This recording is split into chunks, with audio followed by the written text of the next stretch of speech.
Mwadzuka bwanji abale ndi alongo pa forum pano. Dzina langa ndine Chimwemwe.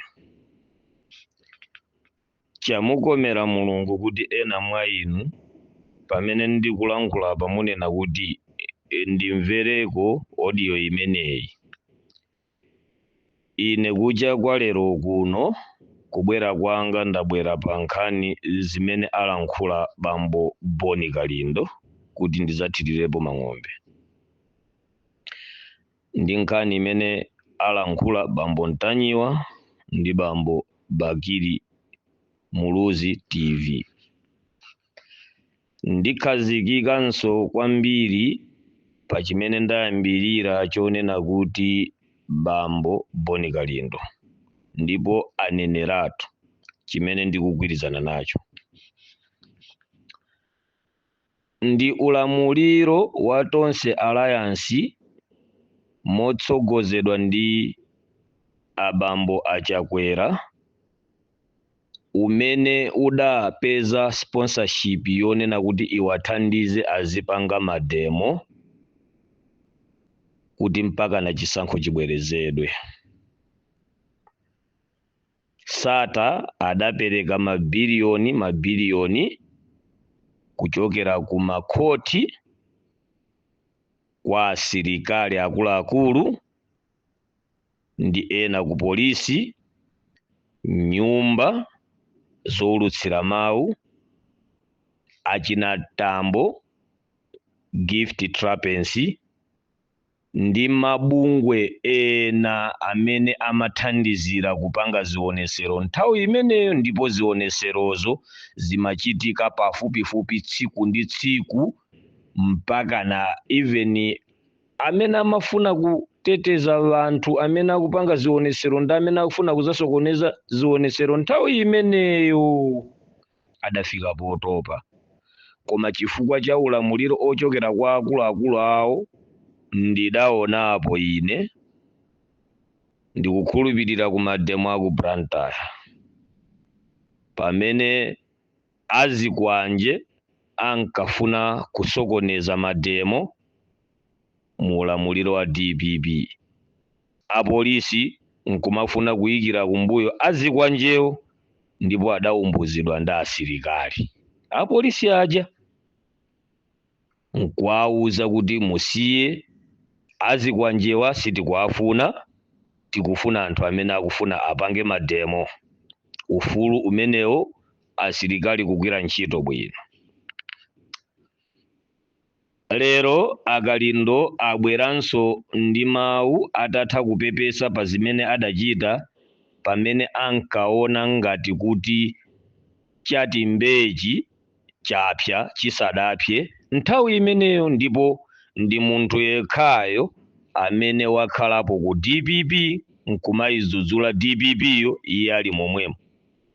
Nkuzabwera ku UDM, ku UDM nkumakudzudzulaso ali momwemo, nkusiyaso kuti asizi zimene timayembekezera. Nkutheka anthu atha kulankhula kuti zimene zija wakhala akupanga chifukwa mu DPP mo samapasidwa unduna kapena mpando onona, mu UDM mo samapasidwa unduna kapena mpando onona, ali ku Tonse Alliance. Zimenezozo ndi ufulu wa munthu amene angayankhule ndipo ndizoona kwa munthu akulankhulayo. Ola inakati apanda kugwirizana nazo, koma ngati kuti adaliso malingaliro awo, a Boni Kalindo aja akuziwa ndiwo. Koma kodi nkhani imene ikufunikira pano, a Boni Kalindo akamauzidwa zinthu kuchokera ku State House ndi anthu amene amacheza nawo, chifukwa ku State House kuja kuliso anthu amene sakudya nawo ndalama zimene zikugawidwa. Sangasangalale, sangakondwe chimozimozi ngati mmene akukondwera anthu amene akudya nawo ndalama. Amenewo amaying'alula chifukwa nkhaniyo amakhala kuti ayidziwa. Ku ame chimodzimodzi, ku polisi chimodzimodzi, m'mamizimu nde nyanyi anthu akumayimba mafoni. Zikakhala zoti a Boni Kalindo tilankhulireni kuno akugula chaunzika ndi zina zotero, nde maumboni alipo ngakhale aboni kalindo samazitengera zimenezo ku khoti chifukwa iwo si Malawi. M'Malawimo muli zipani zimene zilemere zikapambana zikungoyang'ana malingana ndi ndalama zimene apasidwa kuseri, chifukwa ndalama ijayolo patachita kuvuta chotani ikoza kugwira ntchito kwa munthu amene simumayembekezera kuti angalandire ndalama, chifukwa ndi imagwirisidwa ntchito pena paliponse kukhazikitsa anthu chete. Ndikovutanso munthu kupatsidwa ndalama nkunena kuti sindikuyifuna. Kutengera pa uthenga umene alankhula lero, ndibwerera pambuyo pang'ono pamene adamangidwa ali kuzomba kuyendera milandu imene ili yopanda ntchito yomwe awamangawo apolisi amadziwa kuti umboni alibe, ndipo uyu tikamutengera ku khoti akang'alula. Nde anayesesa kuti mwina timukhazikitsa chete, koma zitalephereka chifukwa cha kukhwima kwa Mulungu pomuteteza iyeyo, chifukwa anthu akhoza kumaona ngati akamati mwana wopsa kwambiri ndi wokhwima mwina zimamuthandiza ndi zisamba zakezo. Ayi, akuti palibe chimene chizachitika pa moyo wa munthu ngati Ambuye sadathane naye, komanso ngati Ambuyeyo sadalole kuti chimenecho chichitike. Nde patatha kukhala afiti, patathanso kukhalanso anyanga onse pa dziko lapansi pano, koma ngati pali wanyanga wamkulu pa dziko lapansi pano amene adalenga anyangawo ndi Mulungu, amene amatha kulola kuti nyangayo igwire ntchito pena isukuluke isagwire ntchito. N'chifukwa chake mumaona kuti atafuna kumupha Kalindo ndi anthu ena onse amene amafuna kuwapha, koma mpaka na pano adakalipo zidalephereka, ndi chifukwa chonena kuti Mulungu sadathane nawo, osati chifukwa cha nyanga zawozo. Ndakonza pamenepo, kodi zidatha bwanji? Adanena kuzomba kuti mwandimanga pa nkhani ya albino, mungonditengera ku khotiko ine ndikaying'alule ndikakuwuzeni umboninso ndili nawo amene akumapha albino. Akuluakulu oyang'anira za ulamuliro umene ulipo pakali panowu nthawi imeneyo akuyenda naye ni milandu imeneyi, nthawi ya Tonse Alliance, zidapezeka kuti mpaka na tsiku la lero mmulandu otusi udate, koma adawuza ndipo tidamva magiripi alipo amene mmasungana, ndipo zidapezeka kuti Boni Kalindo mpaka na tsiku la lero sakutengeredwa ku khoti kuti akaying'alule ya amene amapha albino. Vuto lina la ife Amalawi zoti Boni Kalindo inuyo mukaona munthu akugula chaunzika komanso akugula chovotera, osati chaunzika koma chikhale chovotera, ndikukhulupirira kuti nchimene chikumagulidwa kwambiri, mumapita ndipo mumakhala ndi umboni, ndipo mumadziwa kuti wina wapasidwa 2000 mmuzi mwanu mukapena pakomo panupo. Umboni ndi umenewo mwaona, ndipo mwaona chovotera chikupita kandi chaunzikacho, ndipo kapena serial number ikupita ajambula, mumadziwa. Koma pamapezeka kuti nkhaniyo simumawagwira anthu aja nkuwatengera ku bwalo la mfumu kuti zikafike ku khoti, mumamuuza Boni Kalindo kuti alengeze ku ziko, chimene chimapangisa kuti anthu aziti Boni Kalindoyo amatumikira DPP.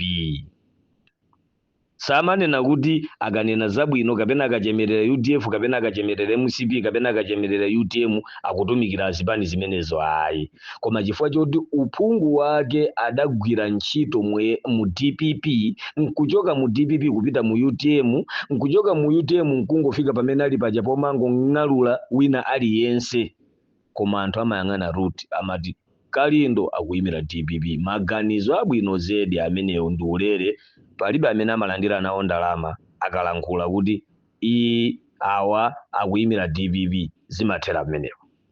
Nderero wang'alula ya maloto amene sadatchule mayina, amene atatha kumutengera munthu ku khoti kuti amanena wakuti, akhoza kuafunsa kuti mungatipase umboni wake akafunsa onena kuti tatipaseni mayina, koma anthu titanthauzira motere.